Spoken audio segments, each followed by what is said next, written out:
Oke, pembuka dari saya dulu bisa? Siap, siap. Salam semua kawan-kawan pemirsa channel Sang Debater ya. Hari ini saya berdiskusi dengan Olwin Gosal, temannya Louis Prasetyo. Kami judulnya diskusi loh ya, bukan ribut-ribut. Jangan keras energi terhadap perbedaan seperti ini. Tujuannya Betul, betul. agar kalian semakin memperdalam ajaran Kristen itu yang pertama. Yang kedua, kayak saya ini kan menunggu kristologi itu tidak muncul-muncul, geng. Masa aku harus bagaimana, ya kan? Daripada mengisi kekosongan yang saya berdiskusi dengan saudara Siman saya. Oke, sekarang kata pengantar dari Owen dulu. Ya, shalom semua. Dari saya, Olwin. Bersyukur ya hari ini bisa komunikasi langsung dengan Bang Rudi ya. Selama ini hanya tahu, lihat channelnya.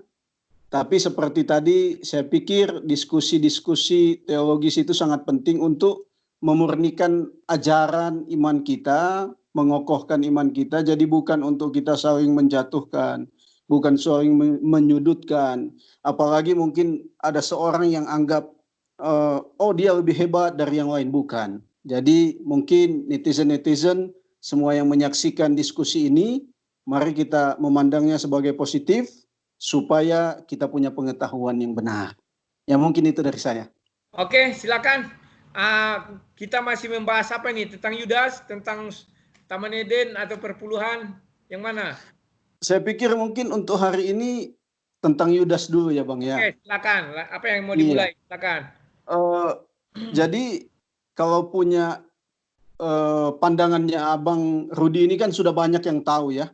Sudah banyak yang dengar, bahkan saya lihat kayaknya tadi sudah yang ke-12 ya. Berarti saya ke-13 ini. Bukan, sudah ke-14 malah barusan ini ada lagi. Oh gitu ya, sudah ke-14. Artinya bahwa orang-orang yang menyaksikan video sudah mengerti dengan dalam lah ya, maksudnya pemahamannya Bang Rudi bahwa Yudas itu masuk atau dia binasa gitu ya. Karena itu dalam kesempatan ini apakah bisa, maksudnya saya dulu yang menjelaskan paham saya, nanti di akhir mungkin kita baru bertukar pikiran begitu maksudnya. Boleh, silakan. Iya, takutnya kalau terpotong orang nggak menangkap maksud saya secara utuh gitu. Ya, silakan. Iya. Jadi pertama kan saya lihat ada dua ya. Ada dua dalil atau yang disampaikan Bang Rudi berkaitan dengan Yudas ini pasti masuk surga. Yang pertama itu Matius 19 ayat 28 sama Lukas 22 ayat 28 ya Bang ya. 30, Lukas 22 ayat 30. 2 ayat 30. Ya. Nah, ketika saya dalami bagian ini, ada 3 kata yang saya coba dalami ya. Yang saya coba dalami dengan hermeneutika yang menurut saya cukup bertanggung jawab. Di situ kita lihat saja Matius, saya lihat tadi Lukas 22 ya. Ya. Lukas 22 ayat 30 di sana dikatakan bahwa kamu akan makan dan minum semeja dengan aku di dalam kerajaanku, dan kamu akan duduk di atas tahta untuk menghakimi ke-12 suku Israel. Nah, kalau menurut saya pemahaman ini memang harus dilihat secara utuh, khususnya sampai beberapa ayat sebelumnya. Ayat 28 di sana dikatakan kamulah. Ketika saya lihat kata kamulah ini, ternyata kamulah itu adalah satu kata yang dipakai sama Tuhan Yesus. Memang ditujukan, disampaikan ke banyak orang, tetapi ternyata itu bersifat personal. Jadi ditujukan kepada orang-orang yang mendengar, namun personal dalam artian apa? Di situ ada kata yang dikatakan tetap tinggal. Jadi kamulah yang tetap tinggal.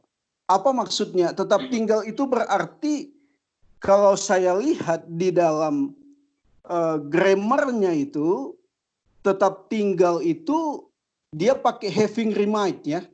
Dalam bahasa Inggris itu having remained berarti kata kerja dia pakai perfect, partisip sama aktif. Artinya kalau perfect itu sesuatu yang sudah terjadi, sesuatu yang sudah di masa lalu, baru dia pakai juga kata aktif, artinya sesuatu yang nanti continue berjalan. Karena itu di dalam bahasa Inggrisnya dia pakai continue, artinya sesuatu yang tidak mungkin putus. Nah, kalau kita lihat tetap tinggal ini juga sama artinya dengan ketika Tuhan Yesus bilang barang siapa tinggal di dalam firman-Ku, gitu. Itu yang di Yohanes ya. Itu berarti tetap tinggal itu stay, tetap gitu. Nggak mungkin dia berubah, tidak mungkin dia putus. Karena itu kalau kita lihat tetap tinggal itu berarti sesuatu yang akan terjadi terus-menerus, dan terus-menerus itu apa yang akan terjadi? Orang yang tetap tinggal di dalam pencobaan bersama dengan Yesus. Gitu. Bersama dengan Yesus, pencobaan Tuhan Yesus kan belum selesai ya.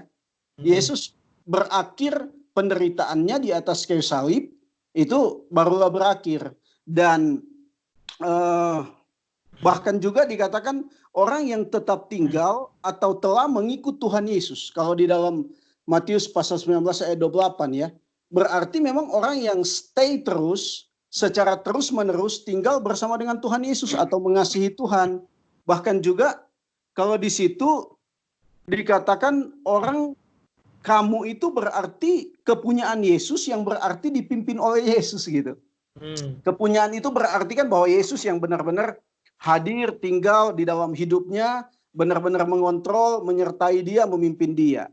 Nah, kalau berkaitan dengan kata ini digunakan ke Yudas, ini menurut saya ini sama sekali tidak cocok. Karena apa? Yudas itu di Lukas 22 ayat 3 dikatakan dia dimasuki. Kalau di dalam Yohanes dikatakan dia kerasukan. Itu kalau kita lihat itu berarti benar-benar iblis yang mengendalikan, mengontrol, dia artinya bahwa tidak mungkin ada Tuhan di dalam hidupnya. Dan kita harus tahu bahwa setiap orang yang diselamatkan, setiap orang yang diampuni dosanya berarti ada Tuhan di dalam hidupnya. Gitu. Nah, haleluya. Jadi nggak mungkin gitu menurut saya, karena jelas bahwa Yudas juga mengakhiri hidupnya sebelum Yesus mati di kayu salib. Jadi kan kalau kita lihat Yudas, dia tahu bahwa Yesus akan dijatuhi hukuman mati, barulah dia menyesal, baru dia pergi menggantungkan dirinya. Padahal sementara itu Yesus akan mengalami penyiksaan yang begitu luar biasa. Artinya dia nggak mengikut Yesus, dia tidak hadir dalam pencobaan yang Yesus alami. Itu yang pertama kalau kita lihat. Nah, saya ambil contoh ya. Ketika Yesus katakan kamulah yang tetap tinggal bersama dengan aku, ini sepertinya kalau kita mau analogikan, seperti ada seorang guru yang mengatakan kepada murid-muridnya, kamu yang memiliki atau akan mendapat nilai yang baik, dialah yang akan mendapat hadiah. Memang kamu itu ditujukan kepada semua, tetapi apakah mereka akan mendapat hadiah semua? Kan jelas bahwa mereka yang hanya akan mendapat nilai baik ya. Jadi sebenarnya analogi ini bisa dipakai seperti yang dikatakan Yesus, kamulah yang akan tetap tinggal bersamaku, dan ayat 30 bahwa kamu akan makan dan minum. Jadi bukan serta-merta bahwa siapa yang ada di tempatnya Yesus berbicara saat itu mereka juga pasti masuk ke dalam kerajaan surga. Tidak, menurut saya. Nah, itu yang pertama sih. Jadi berbeda dengan Petrus. Kalau Petrus sudah jelas di pasal 22 ayat 32, Bang. Pasal 22 ayat 32 di situ, tetapi aku telah berdoa untuk engkau supaya imanmu jangan gugur, dan engkau jika engkau sudah insaf kuatkanlah saudara-saudaramu. Jadi memang bagi saya Petrus itu memang sudah didoakan sama Tuhan Yesus. Memang Tuhan Yesus yang pelihara imannya, memang Tuhan Yesus yang mengokohkan imannya meskipun sempat dia mengalami goncangan, tetapi dikatakan jika engkau insaf, berarti memang Tuhan sudah berkata suatu saat dia akan mengalami pertobatan, dia akan mengalami pemulihan. Terus mana argumenmu yang mengatakan Yudas masuk neraka ya pada bagian mana? Ya ini saya jelaskan secara umum dulu. Jadi kalau memang dikatakan kamulah, itu kata kamulah itu memang menunjuk kepada murid-murid tapi secara personal. Ya. Tetapi kan Yudas tidak sampai pada penderitaan Yesus sampai akhir, tidak ya. Tetapi kalau Petrus, Tuhan Yesus sudah berdoa kepada dia. Gitu. Jadi kata kamulah itu. Jadi Yudas masuk surga itu di mana? Kita udah panjang lebar cerita nih. Belum ada kulihat titiknya Yudas tak masuk surga.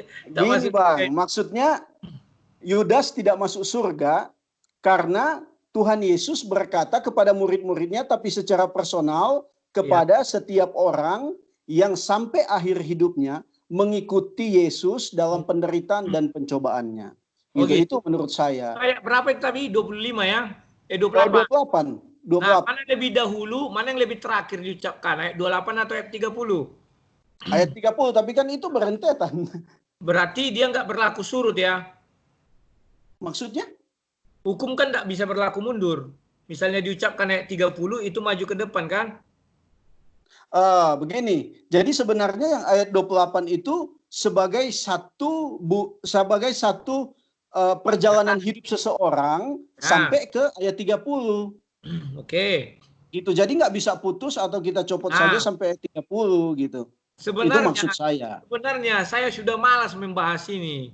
Karena sampai sekarang tak ada satu ayat pun yang bisa disuguhkan orang yang menentang pernyataan saya bahwa Yudas ke neraka. Tak ada satupun. Semua hanya mengambang dan asumsi. Untuk mematahkan pernyataanmu itu gampang sekali. Ya kan? Lukas 22 ayat yang 27 28 itu kamu katakan, itu sudah tergambar di Yohanes 6 ayat 64, 65 dan 66. Di mana waktu itu Yesus mengatakan satu hal, banyak orang lari. Artinya mereka tidak sanggup. Maka di ayat 70 Yesus mengatakan, saya sendiri yang memilih kamu semua. Ya kan? Di ayat 66 dikatakan, kamu datang kepadaku karena Bapa yang menganugerahkannya. Kan demikian. Artinya, murid-murid itu yang 12 orang itu Yesus yang memilih. Ya kan? Makanya aku bilang nggak ada lagi yang mau kita bahas ini apa, saya bingung. Nggak ada jalan ke neraka. Nah, sementara jalan ke surga, setelah kamu bilang syarat, oke lah kamu anggap syarat yang Lukas 22 28. Ayat 30 bilang kamu. Makanya kamu benar, itu personal. Maka Yesus mengatakan kamu, artinya tiap-tiap individu. Nah, yang di dalam ruangan itu berapa orang? 12 orang sama Yesus sendiri. Kan demikian. Tak ada orang lain. Atau ada yang muncul kepalanya dari sisi-sisi yang lain. Kita nggak tahu. Ada munculnya termasuklah dia kamu. Kan tidak. Tidak bisa demikian. Nah, sampai saat... Bentar Bang. Jadi kalau yang kata kamu juga di ayatnya yang ke-30 itu sebenarnya sama. Apa namanya, kasus kata kerjanya, apanya semua itu sama. Bahwa menunjuk ke ayat 28. Jadi memang benar orang yang melewati pencobaan bersama dengan Tuhan Yesus. Ya, aku tanya dirimu. Yudas menurut dirimu tidak sampai pada batas akhir? Ya tidak lah Bang, karena nggak ditulis. Karena jelas kan. Andai kata Yudas lari gimana? Itu baru dikatakan Yudas tidak setia sampai akhir. Sama seperti murid-murid di Yohanes 6 ayat 64 itu, 64, 65, 66. Mereka lari, mundur. Yudas mundur, kan tidak. Dia ikut terus sampai diputuskan hukuman mati. Tep. Karena karya keselamatan itu adalah sampai Yesus ditetapkan hukuman mati dan dimatikan. Kan demikian? Tapi kan Yudas selama hidupnya dia tidak pernah mengatakan Yesus sebagai Tuhan. Dia tidak mengakui Yesus sebagai Mesias. Bagaimana mungkin dia bisa dikatakan bahwa orang yang sampai akhir? Kan nggak ada. Loh, tidak ada di situ takarannya harus mengatakan Mesias, Tuhan dan segala macamnya. Karena Yesus sendiri pun mengatakan, kamu mengatakan aku guru, kamu mengatakan aku nabi, kamu mengatakan aku Tuhan. Artinya bisa.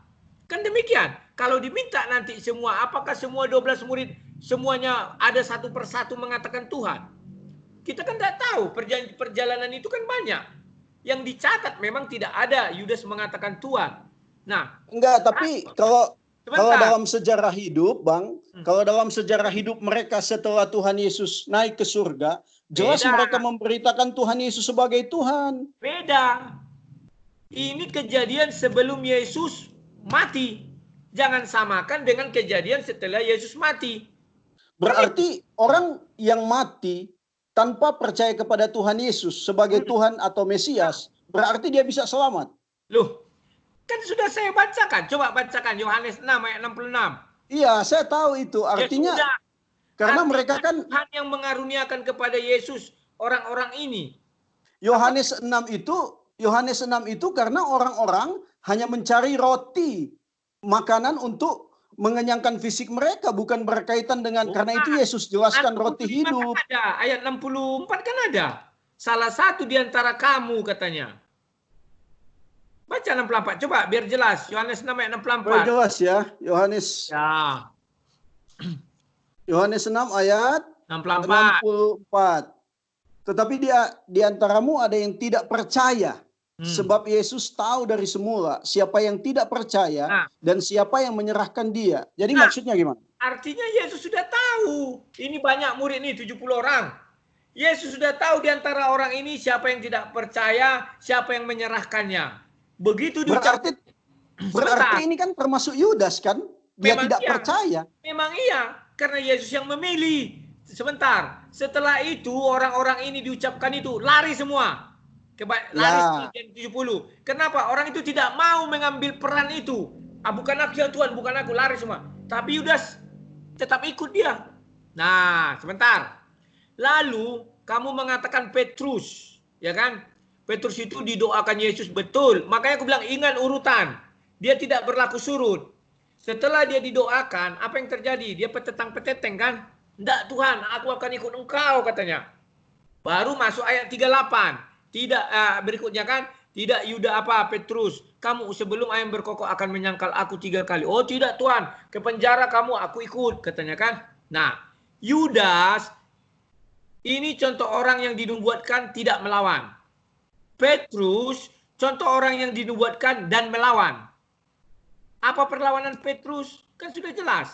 Sebelum ayam berkokok 3 kali kamu akan menyangkal aku katanya. Maka Petrus berusaha untuk melawan nubuatan itu. Firman Tuhan itu. Dia menghindar sama Yesus agar tidak menyangkal Yesus. Apa bisa? Kan tidak. Akhirnya dia menyangkal. Nah, dosa Petrus adalah dosa yang paling besar. Hari itu juga nama Petrus sudah dicoret dari kerajaan sorga. Kan itu. Matius 10 ayat 33. Siapa menyangkal aku di depan manusia, maka aku akan menyangkal dia di depan Bapa. Selesai. Nah sekarang, alasan saya yang paling kuat, 12 tata itu dihuni oleh murid Yesus. Siapa pengganti Yudas? Kalau memang kalian bilang tidak masuk surga dia. Siapa pengganti Yudas? Ini yang saya mau jawab ini. Nah, bagus. Oke, ini yang saya tunggu-tunggu. Kita lihat ya Kisah Para Rasul ya. Ya, 1 ayat 25. Kisah Para Rasul pasal 1 ayat 15 ya, sampai ayat yang ke-26. Ya. Nah, ini kan tentang penggantian Yudas sebagai rasul diganti oleh Matias. Itu kan sudah dinubuatkan ya. Sudah dinubuatkan di dalam Mazmur 100 sebentar. Ini sudah dinubuatkan di dalam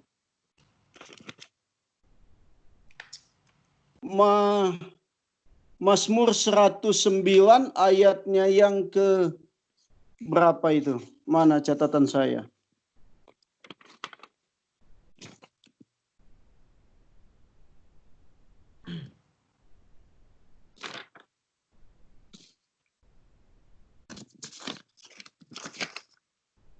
Iya, Mazmur 109 ya. Jelas di sana sudah ditulis bahwa sesuai dengan di ayat 20. Sebab ada tertulis dalam kitab Mazmur, biarlah perkemahannya menjadi sunyi, dan biarlah tidak ada penghuni di dalamnya, dan biarlah jabatannya diambil orang lain. Jadi saya pikir jelas sih nubuat tentang Yudas ini bahwa jabatannya akan diambil daripadanya. Tapi ayat 20 ayat 25 jabatan 25. Kisah 25. Untuk menerima jabatan pelayan yaitu kerasulan yang ditinggalkan Yudas yang telah jatuh ke tempat yang wajar baginya. Jadi jabatannya sebagai rasul sudah digantikan.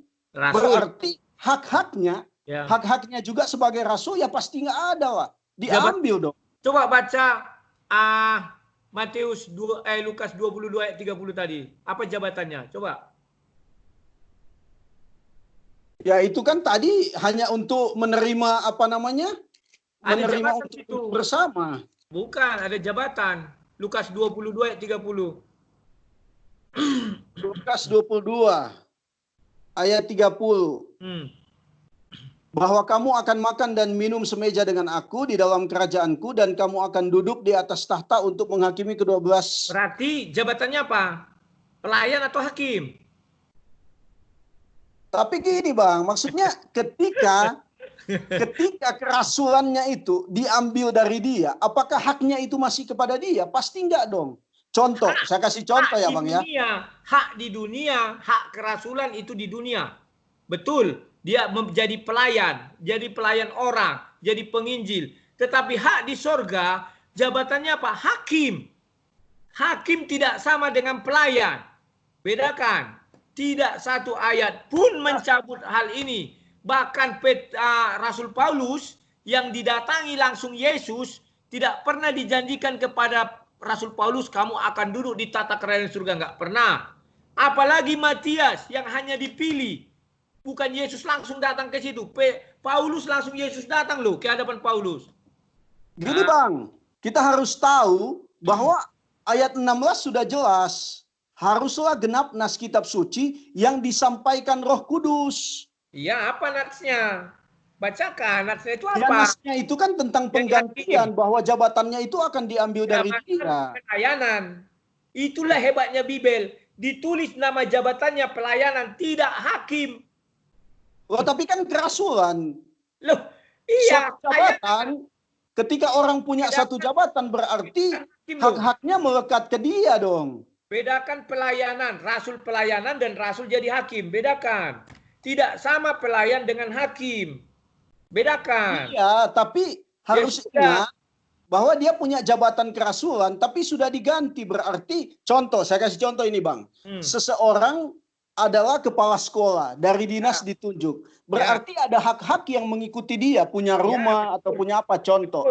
Tapi penghargaan presiden tidak bisa diterima, apa itu kepala sekolah itu. Misalnya kepala sekolah itu dapat penghargaan dari presiden. Diganti dia hanya bisa jadi kepala sekolah.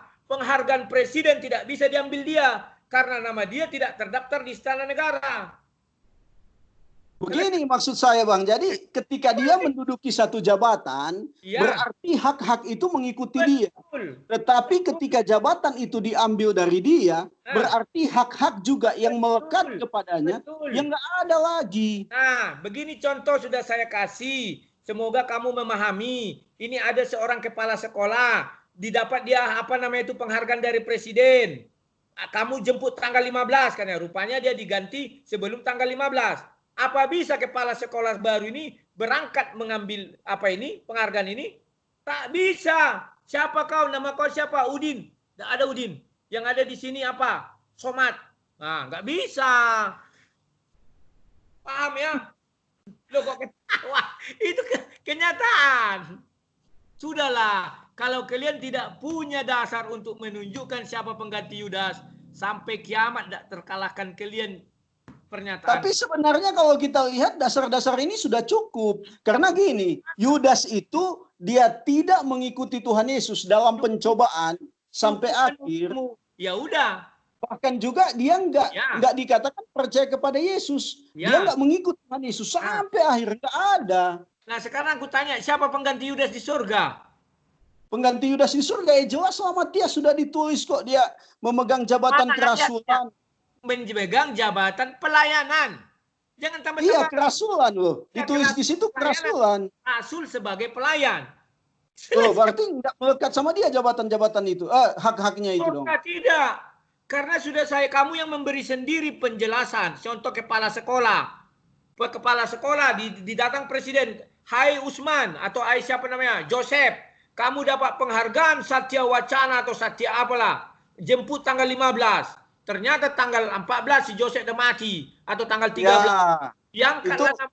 Diangkatlah namanya si Edward. Bisa si Edward mengambil itu? Tak bisa. Karena itu adalah hak pribadi, penghargaan pribadi karena apa dia. Sudah selesai. Oke lah yang itu ya. Selanjutnya ya Bang. Karena itu tadi saya bilang saya jelaskan dulu, paham saya panjang ini. Jadi yang kedua, panjang. Karena kalau panjang-panjang mutar di situ, itu saya persingkat. Karena itu saya persingkat. Yang kedua, siapa pengganti Yudas di sorga? Persingkat. Yang kedua, saya mau jelaskan dulu Bang, bahwa Yudas itu dikatakan dia akan celaka. Celaka itu, dimaksud celaka itu sengsara atau kutukan. Kalau dalam bahasa Inggris, wow itu. Memang itu sengsara. jelas bahwa dia dikutuk, Dia mengalami menderita hati. Dia menderita hati, itu kesengsaraan dia. Ketika iblis keluar dari diri dia, maka dia tahu Yesus dihukum mati, maka dia menyesal semenyesal-nyesal. Itu penderitaannya. Terus apa lagi? Kapan dikatakan iblis keluar dari Yudas? Loh, kalau iblis masih di dalam Yudas, iblis masuk ke dalam Yudas, sudah kamu baca ayatnya. Ya. Kalau iblis di dalam Yudas, maka iblis bersorak-sorai, hore, Yesus sudah mati. Buktinya Yudas tak bersorak-sorai. Dia menyesal. Mana ada iblis menyesal? Penyesalannya itu berakhir dengan mengakhiri hidupnya. Baca Matius 26 ayat 24. Coba. Biar kalian paham itu bagaimana berapologet. Enggak, sudah jelas sih sebenarnya tadi. Mana yang jelas? Baca Matius 26 ayat 24. 26 ayat 24. Biar kalian paham kenapa Yudas bunuh diri. Iya, memang dia menyesal. Bukan karena menyesal. Baca Matius 26 ayat 24. 26 ayat 24. Dikatakan di situ anak manusia memang akan pergi sesuai dengan yang ada tertulis tentang dia. Akan tetapi celakalah orang yang olehnya anak manusia itu diserahkan. Terus terakhir. Akan tetap adalah lebih baik bagi orang itu sekiranya ia tidak dilahirkan. Jadi dilahirkan. Maka Yudas menyesal. Aduh Tuhan, kenapa aku berbuat ini? Lebih baik aku mati, tidak usah dilahirkan. Itulah dia bunuh diri. ini pernyataan Tuhan Yesus, bukan pernyataan Yudas. Dia sudah dinubuatkan bahwa dia akan menyesal, bahwa dia merasa lebih baik aku tidak dilahirkan. Arti kata tidak dilahirkan itu, contohnya saya ini menyesal. Kenapa aku dilahirkan? Kenapa aku berbuat begini? Lebih baik aku mati. Itulah itu. Jadi dia melawan pun tak bisa, karena sudah dinubuatkan, sama dengan Petrus. Itulah hebatnya Bible, dibuat dua kejadian ini bukan sembarang dibuat. Yang satu selalu dikatakan Yesus ketika iblis masuk ke dalam Yudas, apa kata Yesus? Yudas, perbuatlah apa yang mau kau perbuat, kata Yesus. Padahal iblis melihat Yesus pasti gemetaran, takut. Yohanes 13 ayat 27. Jadi gini Bang, sebenarnya tadi saya sudah jelaskan sih, celaka itu berarti orang itu menerima kutukan, kesengsaraan. Jadi jelas bahwa sengsara yang apa? Ya sengsara dalam kebinasaan lah. Sengsara batin dia. Itu kan kesengsaraan itu kan ke depannya, bukan hanya saat itu. Saat itu dia sengsara, habis itu mati dia. Setelah itu Yesus mengatakan, Bapa ampunilah si Yudas ini. Mereka dalam pendapat satunya. Karena dia tidak tahu apa yang dia perbuat. Yudas tak tahu apa yang dia perbuat. Sebab setiap dia melakukan itu, iblis masuk lebih dahulu. Itulah hebatnya Bible. Bagi saya mohon maaf ya Bang, disinilah Abang harus koreksi. Ampunilah mereka, sebab mereka tidak tahu apa yang mereka perbuat. Itu maksudnya, ampunilah orang-orang yang melakukan itu, karena mereka tidak punya pemahaman bahwa Yesus itu adalah Mesias. Karena orang-orang yang menyiksa dia pada saat itu, mereka ada di bawah kekuasaan pimpinan mereka. Itu tidak termasuk Yudas. Asumsi. Yudas, ya? Asumsi. Enggak, itu sesuai dengan tafsiran yang bertanggung jawab. Kalimat benarnya adalah semua orang, termasuk yang kamu asumsikan itu. Semua orang yang melakukan perbuatan penyalipan yang tidak tahu. Nah, sekarang aku tanya, kenapa Petrus diampuni? Petrus diampuni seperti tadi, karena dia punya iman. Dia didoakan sama Tuhan Yesus. Dan dia berbalik. Begitu dia menyangkal Yesus, maka seluruh imannya hancur. Dia disangkal Yesus di depan Bapa. Artinya hari itu dia dicoret dari buku surga. Kenapa Petrus diampuni? Kok ketawa? Jadi sebenarnya sudah jelas bahwa ketika Petrus diampuni karena apa? Karena pada saat dia hidup, Yesus hidup, dia masih percaya kepada Yesus. Ketika bertemu dengan Yesus. Buktinya Yesus ditangkap masih hidup. Dia sudah menyangkal Yesus. Memang tapi setelah Tuhan Yesus bangkit, dia menyerahkan hidup dan dipakai luar biasa melayani Tuhan. Tapi Yudas mati dalam dia membunuh diri sendiri. Itulah kamu menghilangkan ucapan Yesus. Ampuni mereka, Bapak. Gini Bang. Sebentar. Aku jelaskan dulu ampuni mereka ini. Orang menyangkal Yesus, siapa yang bisa memaafkan dia? Menyangkal Yesus, kita harus tahu. Jadi Tuhan bisa mengampuni segala dosa. Ya di 1 Yohanes. Tuhan bisa mengampuni segala dosa. Kenapa untuk Yudas kau nggak melakukan hal yang sama? Kamu Yudas itu nggak beriman. Yudas itu nggak beriman. Standar ganda nggak bisa. Yudas itu sampai akhir hidupnya dia dikuasai iblis. Jelas bagaimana mungkin orang dikuasai iblis. Kalau iblis di dalam Yudas, kalau iblis dalam Yudas tentu dia gembira ketika Yesus disalib. Hore, sukses aku, sukses. Makanya dia tidak tahu. Maka Yesus mengatakan, ampunilah mereka. Siapa mereka nih? Semua. Sebab mereka tidak tahu apa yang mereka perbuat. Termasuk Petrus. Itu Bang, kita harus lihat ini sudah dinubuatkan. Tidak bertobat, sebentar. Petrus pun tidak bertobat. Tidak satu ayat pun mengatakan Petrus bertobat. Tidak ada. Tapi jelas. Jangan memang buka ayatnya. Buka ayatnya. Tapi pada waktu Tuhan Yesus bangkit, dia masih percaya kepada Tuhan Yesus, hidupnya dipulihkan. Apakah engkau mengasihiku? Karena sudah Yesus mengampuni, Bapa ampuni mereka. Andai kata Yesus tidak mengatakan itu, Petrus sudah diusir, ditengking.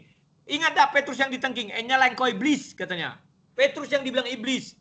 Ditengking Yesus cuma Petrus. Maksudnya pemikirannya itu adalah pemikiran iblis, bukan Petrusnya yang iblis. Memang iya, Judas pun bukan iblis.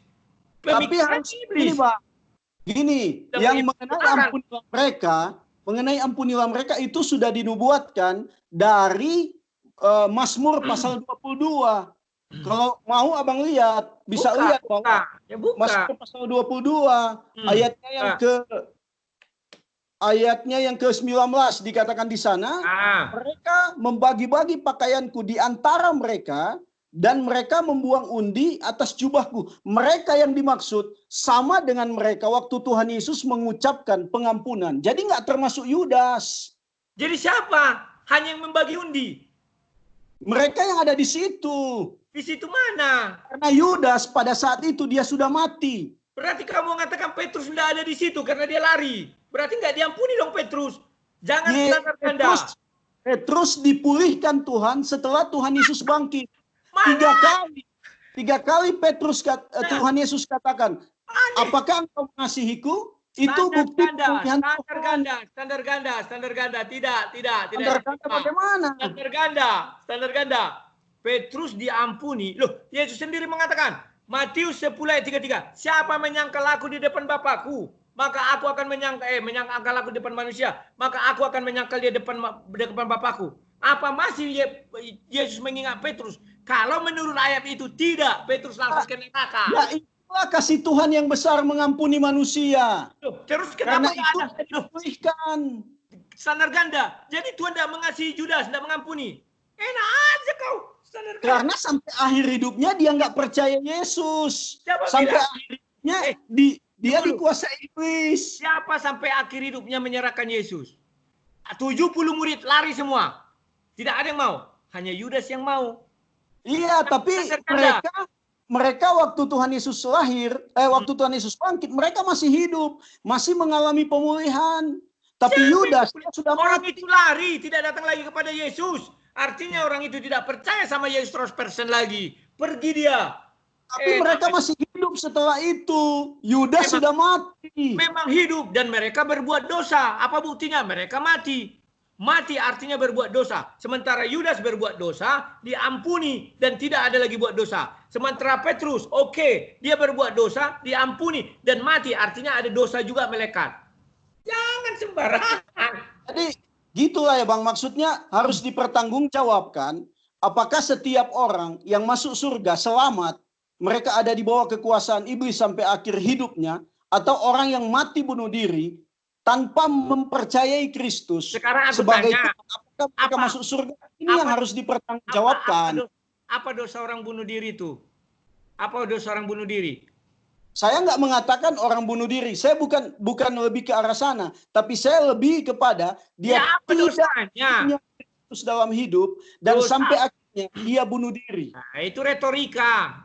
Dosa bunuh diri itu adalah menghilangkan nyawa. Kan demikian? Ya, jelas. Nah, sementara apa dosa orang membunuh? Maksudnya? Ya sama-sama dosa dong. Ya sudah, dosa kan? Sama-sama menghilangkan nyawa. Nah, Ya maksudnya kan abang ini mau mengarah ke Paulus kan? iya, Paulus dia masih membantai mengalami berapa banyak orang? pertobatan. Paulus membantai berapa banyak orang?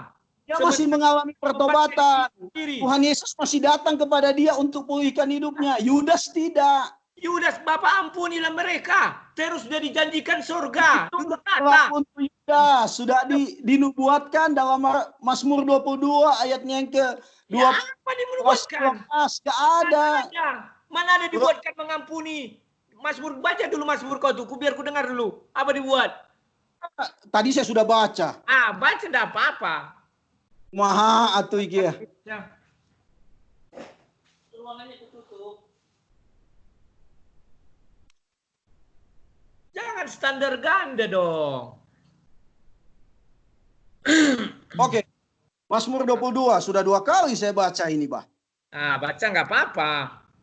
Mereka membagi-bagikan pakaianku di antara mereka. Mereka ini dan mereka membuang undi atas jubahku. Itu sama penggunaannya dengan gimana itu diampuni? Kan tidak ada dibilang diampuni. Kalimat mengampuninya mana? Terus baca ayat selanjutnya. Mana diampuni? Memang tidak ada dikatakan di sini mengampuni, tetapi ini mengarah kepada ayat itu. Tidak bisa begitu kalau kita berapologet. Kamu membilang mereka diampuni, mana ampuni? Tak ada Ini kalimatnya, sudah kamu baca. Ini, Bang. Sudah kamu baca yang ketiga kali kan? Mana di Markus tadi, di Mazmur itu, coba mana diampuni? Bukan, kita harus mengarah kepada kata mereka. Mereka itu kepada siapa? Enggak termasuk Yudas, tapi orang-orang yang menyalibkan Yesus pada saat itu. Loh, kok kamu bisa mengesempitkan segitu sih? Memang begitu kalau kita lihat dari Petrus kapan diampuni? bahasanya. Petrus kapan diampuni? Dan juga kita harus tahu bahwa Yudas itu dia punya pengetahuan tentang Yesus yang adalah Mesias. Jadi ini memang nggak menunjuk kepada dia. Kok nggak kepada? Ya sudah nggak kepada dia. Memang aku bilang nggak kepada dia. Terus siapa yang ngampuni Petrus? Ya Tuhan Yesus ya jelas. Apakah engkau mengasihiku? Itulah kau standar ganda. Demi untuk membenarkan pernyataanmu. Enggak, Bang. Ini Alkitab yang mengatakan bahwa sampai tidak. bangkit. Alkitab mengatakan. Terus. Alkitab mengatakan, Bapa ampunilah mereka sebab mereka tidak tahu apa yang mereka perbuat. Yudas tidak tahu apa yang dia perbuat. Petrus malah. Yang tidak tahu apa yang mereka perbuat bukan berarti mereka robot. Tetapi yang dimaksud prajurit saat itu mereka tidak punya pemahaman bahwa Yesus itu benar-benar Mesias. Berarti mereka robot? Bukan, salah. Maksud saya mereka sama sekali bukan robot. Dan mereka sama sekali tidak mengerti bahwa Yesus itu Mesias. Karena itu mereka sama sekali nggak tahu.